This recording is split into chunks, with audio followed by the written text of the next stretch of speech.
오늘은 사랑받는 어린이, 무슨 제목이요? 사랑받는 어린이라는 제목으로 함께 하나님의 말씀을 나눠보려고 해요. 여러분, 5월 5일이 무슨 날인가요? 누구 날이요? 목소리 너무 작다. 누구 날이요? 네, 어린이날이에요. 근데 여러분은 어린이날에 무엇을 했어요? 아쉽게도 비가 와서 어디 멀리 못 가고 실내에서만 놀았어요? 나는 비 맞으면서 밖에서 놀았다는 친구 있어요 혹시? 부산 해운대를 갔다 왔어요? 또 어디 갔다 왔어요? 인천에 갔다 왔어요? 또 어디 갔다 왔어요? 그냥 집에서 놀았어요? 여러 곳에서 여러분 어린이날을 잘 즐겼을 줄로 믿어요. 그런데 여러분, 어린이날은 누구를 위한 날이에요?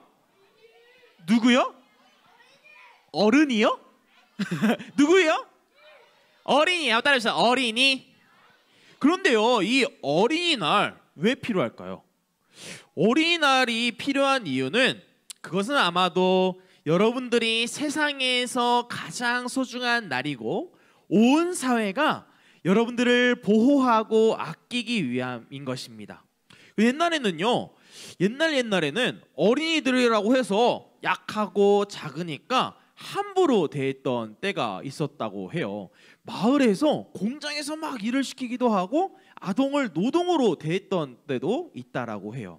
근데 이러는 모습을 봤던 한 사람은 방정환 선생님이라는 분이 계셨어요. 혹시 이분 아세요? 이분이 우리나라의 어린이날을 만드신 분인데요.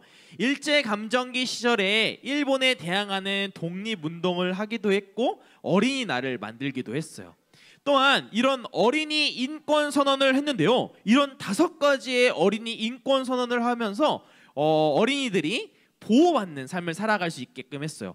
어린이들에게 낮춤말을 함부로 쓰지 말고 높임말을 쓰는 것이에요. 어린이 성도 여러분 안녕하세요. 이렇게 높임말을 쓰게끔 했던 거예요. 그리고 어린이들이 위생적인 생활을 할 수 있게끔 했고, 어린이가 잘못해도 너 왜 그랬어? 라고 하는 것이 아니라 이것은 이렇기 때문에 이렇게 해야 돼 라고 차근차근 알려주게끔 했고, 당시에는 잡지를 보거나 건강한 정서를, 감정을 가질 수 있도록 도와줬어요. 소풍 가거나 피크닉을 가는 것도 한 몫을 했죠. 또는 문화재를 보거나 연극을 보는 것도 어린이들에게 장려했던 것 같아요. 이런 것뿐만이 아니라 안산에서는요, 이 최용신 선생님 혹시 알아요? 아시는 분 한 손 들어봅시다.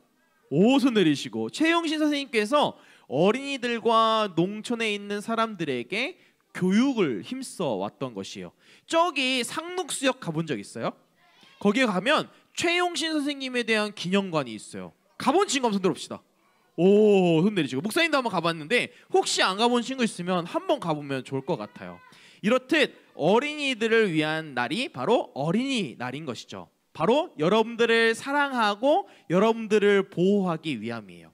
어린이날이라고 하면 여러분 100년 전에만 우리나라에 뚝딱 만들어졌던 것이 아니라 2000년 전 성경에서도 하나님 말씀에서도 있다라는 것 혹시 알고 있나요?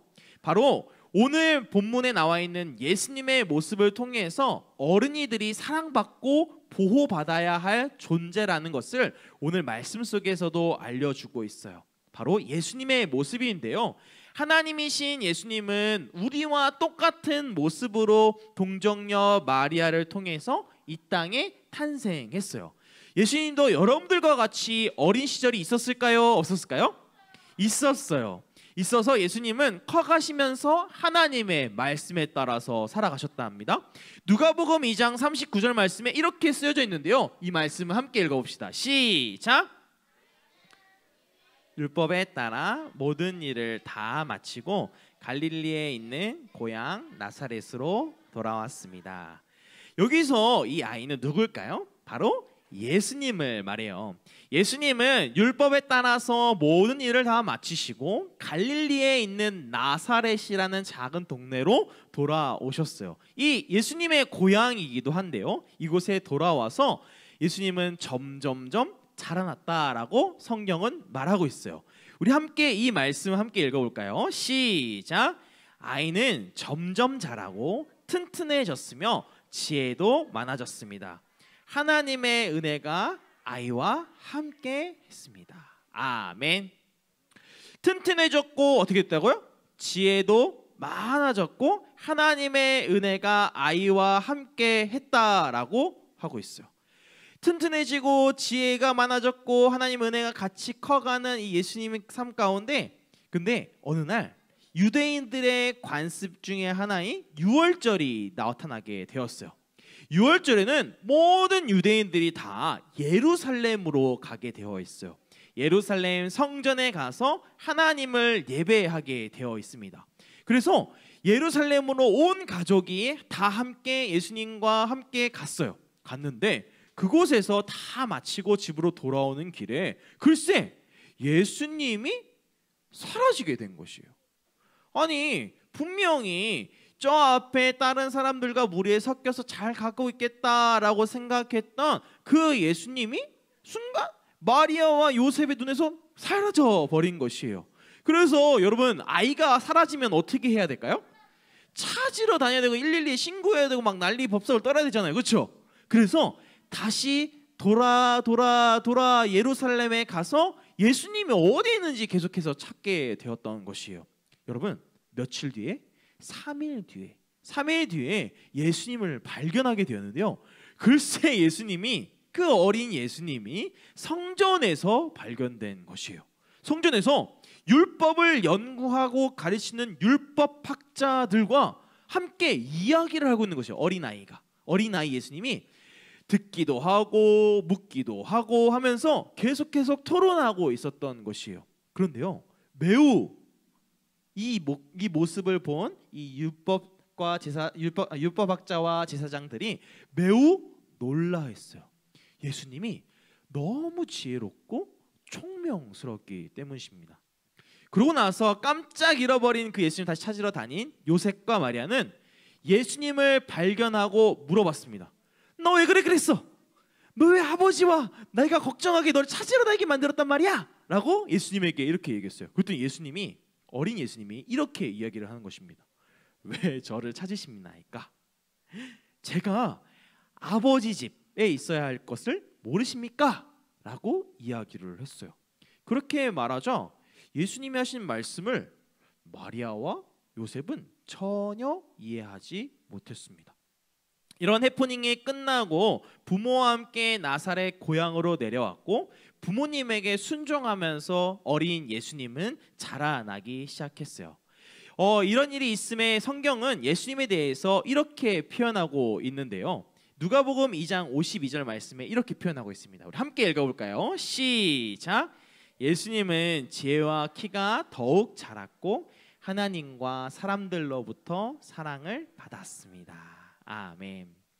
오늘의 이야기 속에서 어린 예수님의 두 가지 모습을 볼 수 있는데요. 첫 번째는 하나님으로부터 사랑을 많이 받았던 것이고, 두 번째로는 사람들로부터 사랑을 많이 받았다라는 것이에요. 따라해 볼까요? 하나님으로부터 사랑을 많이 받았어요. 그리고 두 번째로 사람들로부터 사랑을 많이 받았어요. 오늘의 말씀을 통해서 예수님이 하나님과 사람에게 사랑을 받으며 지혜롭게 커 나아갔다라는 것을 우리는 볼 수 있는 것이죠. 하나님은 모든 어린이들이 이렇게 하나님의 사랑을 많이 받고 그리고 사람들의 사랑을 많이 받으면서 커가기를 원하세요. 잘 생각해 보면 오늘 성경에서 어린 예수님에 대한 표현이 이런 표현들이 많이 있었어요. 예수님에 대한 표현들인데요. 어떻게 됐다고요? 튼튼해졌어요. 따라해봅시다. 튼튼해졌어요. 따라해봅시다. 지혜가 많아졌어요. 하나님의 은혜가 함께했어요. 지혜와 키가 더욱 자랐어요. 하나님과 사람에게 사랑을 받아요. 이렇게 우리 어린이 성도들도 이렇게 튼튼하게 지혜가 많아지고 하나님의 은혜가 함께하고 지혜와 키가 더욱 자라며 하나님과 사람에게 사랑받는 저 여러분 되시기를 소망합니다. 옆에 있는 친구들에게, 선생님에게 이렇게 인사해 볼까요? 너는 사랑받을 사람이야. 다시 한번 이렇게 인사할까요? 하나님의 사랑과 사람들의 사랑 많이 받아라. 하나님의 사랑 그리고 사람들의 사랑을 받으면서 자라나는 것이 바로 여러분들이 걸어가야 할 길이고 하나님의 뜻인 것이에요. 그래서 옆에 있는 선생님들이 여러분들을 많이 사랑해 주잖아요. 이제 말씀을 좀 마치려고 해요. 목사님은 오늘 말씀 속에서 이런 생각을 하게 되었습니다. 하나님의 사랑과 사람들의 사랑을 많이 받으면서 살아가는 어린이들이 됐으면 좋겠다라는 생각을 하게 되었어요. 왜냐하면 예수님도 그렇게 가셨기 때문이죠. 특별히 여러분들이 하나님의 사랑을 받고 있는지 어떻게 알 수 있을까요? 바로 여러분들 옆에 있는 친구들 한번 살펴보세요. 쳐다보세요. 친구들이 여러분들을 사랑하고요. 그리고 옆에 여러분들의 반의 선생님 한번 쳐다보세요. 선생님들이 여러분들을 사랑한 것을 통해서 여러분들은 하나님의 사랑을 많이 받고 있다는 것을 기억하며 나아가는 여러분들이 되었으면 좋겠는데요. 특별히 오늘 말씀을 마치면서 목사님이 찬양을 한 곳을 준비했는데 바로 어떤 찬양이면 나는 사랑받고 있어요 라는 찬양이에요. 혹시 여러분 알아요? 우리 모두 다 자리에서 일어나셔서 나는 정말로 사랑받고 있는 하나님의 자녀다, 나는 특별한 주인공이야 라는 모습으로 여러분 모두가 함께 이 찬양을 부르며 나아갔으면 좋겠어요. 특별히 여러분 큰 소리로 찬양하며 우리 율동 선생님, 우리 찬양 선생님 마이크 앞에 나오셔서 율동하실 때 따라하면서 난 사랑 많이 받고 있다는 것을 함께 보여줬으면 좋겠어요. 할 수 있죠 여러분? 네. 우리 어린이날의 주인공 누구라고요? 따라하세요. 어린이날의 주인공은 나야. 따라해보시죠. 나는 어린이날의 주인공이야. 우리 사랑받고 있어요. 함께 찬양합시다. 박수 치면서 신나게 찬양합시다. 사랑받고 있어요. 정말로 정말로 사랑받고 있어요. 정말로 정말로 한 번 더. 사랑받고 있어요. 정말로 정말로 마지막. 사랑받고 있어요.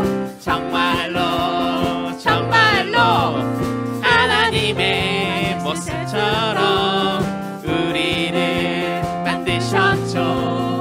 하나님의 만드신 세상을 나에게 주셨죠.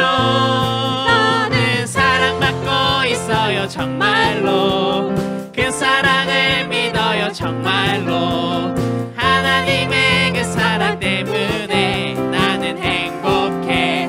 행복해. 사랑받고 있어요. 정말로 그 사랑을 믿어요. 정말로 하나님의 그 사랑 때문에 나는 행복해. 행복해. 라라라라라라라라라라 정말로 행복해. 라라라라라라라라라 다시 한번 라라라라라라라라 여러분 목소리로 라 정말로 다시 한번 라라라라라라라라라 정말로 행복해. 함께 외쳐볼까요? 나는 정말로 행복해. 나는 정말로 행복해.